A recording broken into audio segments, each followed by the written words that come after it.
Welcome to Video.io.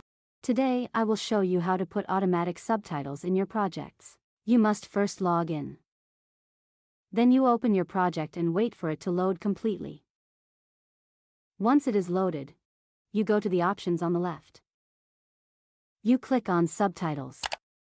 Here you can select the language, typography, alignment, text size, and color for the text and its background. When you have everything ready, you click on Automatic Subtitle. Video.io is the best free platform for video editing. If you need to correct subtitles, click on the subtitle and it will redirect you to the text option. In this box you can make your corrections. Video.io is the best free platform for video editing, which